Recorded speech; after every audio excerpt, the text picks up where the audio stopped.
Alain, propos d'un Normand. Le travail et l'argent. Des biens sont détruits. Des vêtements, des meubles, des maisons sont maintenant boue et immondices.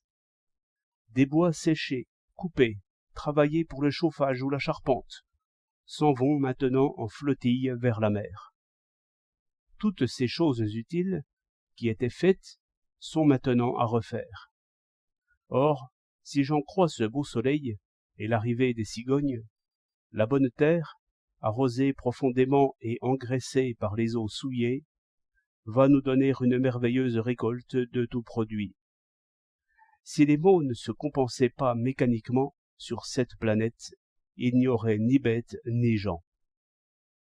Je vois aussi que 1000 travaux humains vont transporter les choses d'un endroit à l'autre, les façonner, les aménager, en faire d'autres maisons, d'autres meubles, de façon à remettre tout en état. Mais réfléchissez bien à ceci. Tous ces travaux ne remettront toutes choses en état que si l'on travaille plus qu'on aurait travaillé si la scène était restée tranquille. Il faudra que l'on fasse tous les travaux ordinaires, plus ceux-là. Et c'est exactement, autant qu'il dépend des hommes de venir en aide à des hommes, c'est exactement ce supplément de travail qui est secours et assistance aux inondés. Donc, pauvres gens, affilez le rabot, aiguisez la scie, emmanchez la cognée, dérouillez vos bras et vos jambes. Je ne sais comment cela se fera. On ne voit pourtant point vos noms sur des listes de souscription.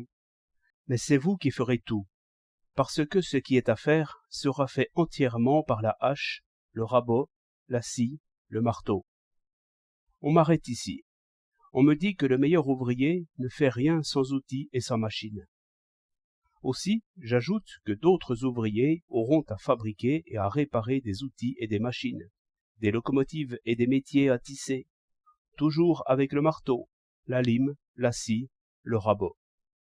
On fait les outils avec d'autres outils, et le tout avec des mains calleuses. Un coup de pied a démoli la fourmilière. Elle sera réparée par des travaux de fourmis, traînant quelque chose. Ceux qui donnent de l'argent, quel rôle jouent-ils exactement? L'argent représente un droit sur le travail d'autrui. Celui qui donne 100 francs pour les inonder renonce à profiter pour lui-même de 25 journées du travail d'autrui. C'est comme s'il disait 25 hommes, qui devraient aujourd'hui travailler pour moi, vont travailler pour les inonder. Par ce don, la quantité des biens n'est pas accrue, elle est seulement dirigée plutôt d'un certain côté. Mais ce fleuve d'or ne peut rien par lui-même contre ce fleuve d'eau. Il n'est pas producteur, il ne change pas la richesse commune.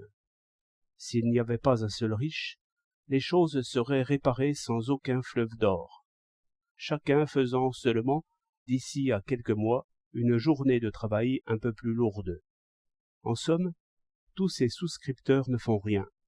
Ils renoncent seulement, pour un temps, à profiter du travail d'autrui. 6 février 1910.